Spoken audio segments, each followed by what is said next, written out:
I've been struggling for some time to come up with what to say this morning in a procedural setting like this one.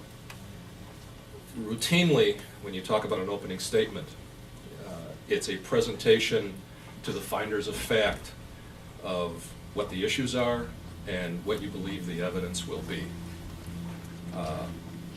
But here, we know, at least in broad strokes, what the issues are. They're set forth in the 3 principal criteria in the Facility Siting Act. And as for the fact, we have all of this pre-filed testimony. So it would seem that what the issues are and what the evidence the parties expect to produce is really already before you. So that was a bit of a struggle for me. But when we were here a couple of weeks ago on the 11th, a couple of statements from the opponents to the project really crystallized for me what I'd like to talk to you about this morning. These are the 2 statements.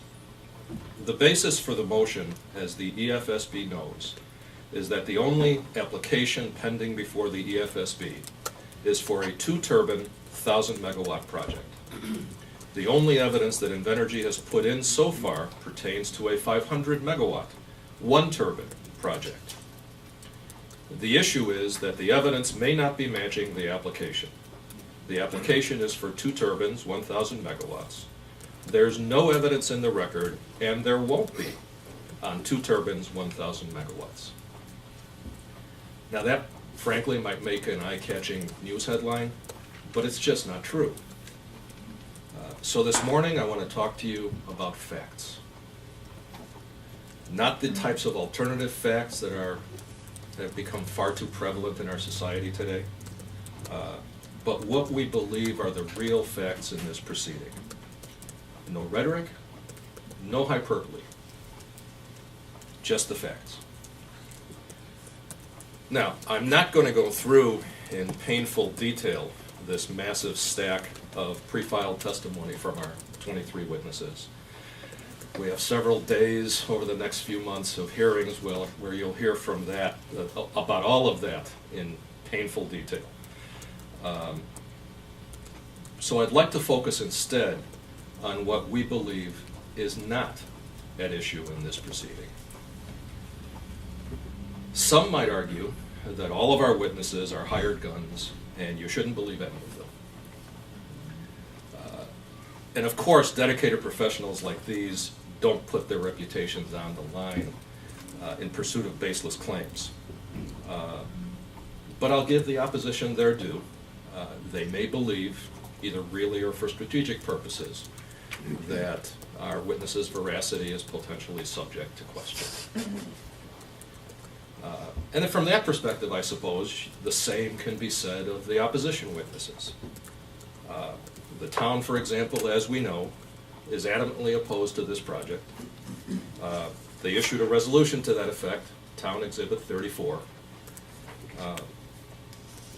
And so, in the same vein, we must consider the possibility that some of their witnesses, if not all, may exhibit a certain level of predisposition. With that said, I believe the vast majority of Burrillville's concerns relate to health and safety. Very understandable concerns.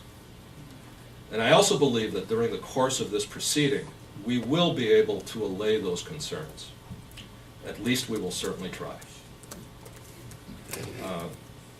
And I must say, in the spirit of cooperation and candor, we appreciate the fact that the town and Invenergy now agree that there was no effort to pass hundreds of millions of dollars of costs down to the ratepayers, the letter that was submitted to this board just a few days ago. As for CLF, of course we know they are similarly opposing the project, and I suppose you can say the same concepts apply to them. But if we move away from hired guns and predisposition, you have an unusual benefit in this process that frankly is new to me. We certainly don't see in normal litigation, or frankly even in other permitting proceedings that I've been involved in around the country. you have these advisory opinions. Historic Preservation, Department of Health, Statewide Planning, Office of Energy Resources, Department of Environmental Management, Department of Transportation, and Public Utility Commission. No predisposition, no hired guns, no one with an agenda. Just state agencies doing what they are statutorily mandated to do, and in fact, more specifically, in your preliminary decision and order, what you asked them to do, to provide advisory opinions to assist you in this process. Now, the Energy Facility Siting Act provides that you can accept, reject, or modify these opinions. And I'll be perfectly candid and say to you that we don't agree 100% with every single thing in these advisory opinions. And we'll address those few instances, and they are very few, during the course of this hearing. But again, the most important thing is that these opinions are unquestionably unbiased. Again, I'm not going to go through all of these. Those will also be covered in painful detail over the next months. So I just want to focus on some of the highlights. And I think it's important, not just for those of us here, but in the audience, those watching remotely, to go through the elements that an applicant must prove to obtain a permit from this board. So here they are. Number one, construction of the proposed facility is necessary to meet the needs of the state and/or region for energy of the type to be produced by the proposed facility. Number two, the proposed facility is cost justified and can be expected to produce energy at the lowest reasonable cost to the consumer, consistent with the objective of ensuring that the construction and operation of the proposed facility will be accomplished in compliance with all of the requirements of the laws, rules, regulations, and ordinances under which, absent this chapter, a permit, license, variance, or assent would be required, or that consideration of the public health, safety, welfare, security, and need for the proposed facility justifies a waiver of some part of the requirements when compliance cannot be assured. A superb run-on sentence. And then number three, the proposed facility will not cause unacceptable harm to the environment and will enhance the socioeconomic fabric of the state. So I want to focus this morning specifically on three of the concepts that are addressed in those criteria: need, cost, and this concept of unacceptable harm. Let's talk about need and cost. As I said, these advisory opinions are in part the result of a statutory mandate. And focusing on the Public Utility Commission, subsection D of section 4298(9) of the Facility Siting Act. The Public Utilities Commission shall conduct an investigation in which the Division of Planning of the Department of Administration, the Governor's Office of Energy Assistance, and the Division of Public Utilities and Carriers shall participate and render an advisory opinion as to the need for the proposed facility. Now, we believe, based on what we've heard up until now, that the project opponents going forward will focus primarily on the argument that new renewable energy projects are adding electricity to the grid, while energy efficiency programs are reducing demand, and that therefore, this facility is not needed. So I'd like to go through some of the things that the Public Utility Commission had to say about that. This is from that advisory opinion. And I'll remind you that this opinion was the result of a full public hearing process. One of the unusual things from my perspective, you had a full public hearing process resulting in an opinion to assist you in this public hearing process. And the PUC found that both Clear River units are needed. A few highlights. Page 2. I am of the opinion that Clear River is needed in order to meet the electric generation reliability needs of southeastern New England and Rhode Island customers. Page 3. I am convinced that energy efficiency and renewable energy supply cannot, at this time, reliably meet the need for which Clear River will be built. The record revealed that, at least in the foreseeable future, generating units such as the proposed Clear River facility are needed in order to meet Rhode Island's clean energy goals. Page 5. Even if sufficient generation exists, replacement of inefficient old plants with clean, efficient new plants may have economic as well as environmental value. Absent a gap between supply and demand, new plants may still be considered needed by the region.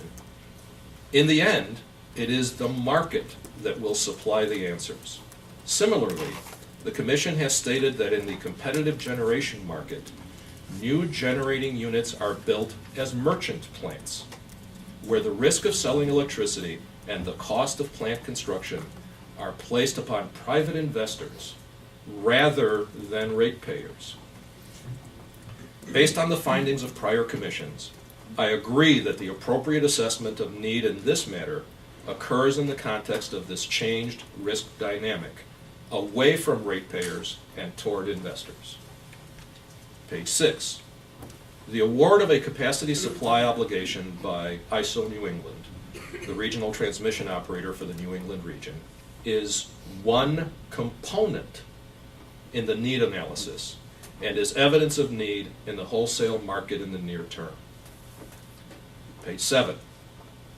Capacity that clears the forward capacity auction is, by definition, needed. Therefore, because Clear River Unit 1 cleared the forward capacity auction 10 in accordance with the wholesale market rules and has a capacity supply obligation, Clear River Unit 1 is needed for system reliability commencing in June 2019. However, obtaining a capacity supply obligation is only one component of the need analysis. Page 8. While the existence of a capacity supply obligation signals a need in the short term, that should not be the only component reviewed in this matter. The PUC has a history of reviewing not just short-term need and reliability, but also longer-term needs of the region and of Rhode Island. Page 10. Based on the fact that ISO New England has identified as a challenge to reliability the approximately 10,000 megawatts of retirements and at risk for closing of non-gas fossil fuel fired generation in New England, the entire Clear River facility is needed for continued reliability in the region. I want to highlight that again. The entire Clear River facility is needed. Page 20. Renewable energy resources, while undoubtedly representing the future of energy generation, do not, at this time, provide a cost-effective alternative to large, efficient gas-fired generators like Clear River. Rather, such generation is necessary to allow for the integration of renewables as they become more prevalent in the wholesale market. The Clear River facility will have the characteristics that will help Rhode Island continue to meet its environmental goals. Page 20. Wind power, while an increasing part of the portfolio, and I want to digress here for a moment, and this will come out in the hearing. Invenergy, the company that I am proud to represent, is the largest renewable energy development company in North America. When we talk about renewable energy, we are at the forefront. So, wind power, while an increasing part of the portfolio, remains a small portion of the regional capacity, and inadequate transmission is an obstacle to adding more at this time. According to ISO New England, most of the region's wind resources are located in northern New England. Many of the new wind power proposals are located where the transmission system is already constrained, particularly in Maine. To be able to deliver more wind power from existing resources, as well as to access more Canadian hydropower, significant additional investment will be required in electric transmission infrastructure. Delivering wind power from proposed projects to distant consumers will require major upgrades of the transmission system. Page 21. Solar installations are multiplying, but still make a relatively small contribution. I will add again, on behalf of Invenergy, we're also one of North America's leading developers of solar energy. Even less so on short winter days or when there is cloud or snow cover, and is not dispatchable when needed by the ISO New England. The addition of renewables has actually increased the need for flexible, fast-starting gas generators like Clear River due to the intermittent nature of renewables. Page 21. Not only will Clear River not impede the development of renewable resources in Rhode Island and our region, it will, to the contrary, aid and assist with the future development and integration of renewables. For this reason also, the Clear River facility is needed. Page 22, conclusion. Repeating. It is my opinion that Invenergy has met its burden of proof that the entire Clear River facility is needed in order to meet the electric generation reliability needs of southeastern New England and Rhode Island consumers.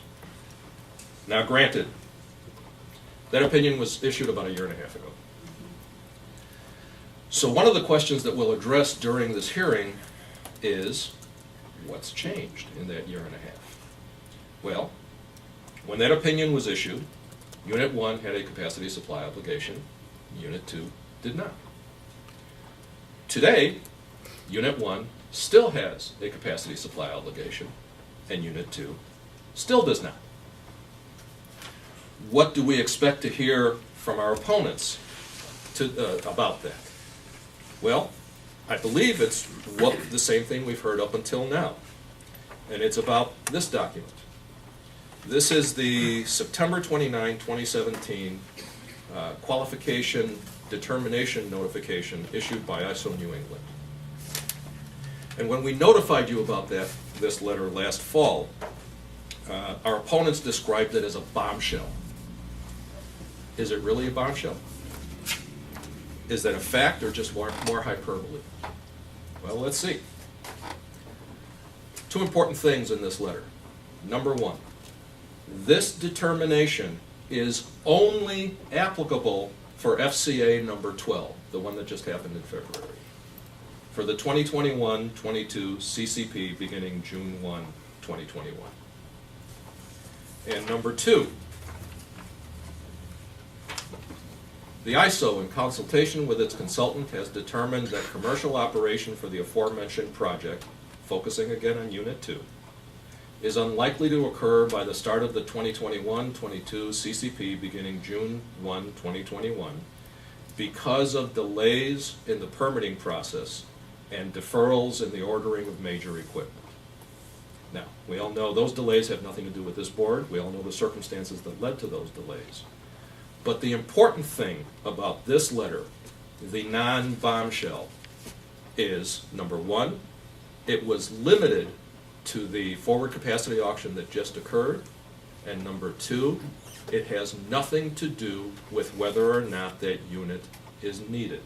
It was exclusively because of delays in this process. So what's the bottom line about this? What do we believe the evidence will show? That each auction is a snapshot in time, securing existing resources for only a single 12-month period, 3 years before they're needed. That the system that ISO New England has set up will always ensure that there's enough capacity to meet the needs 3 years in the future, and as that demand forecast changes, they will adjust it. And finally, that you can't take one point in time and link it to a decision that was made in a completely different point in time.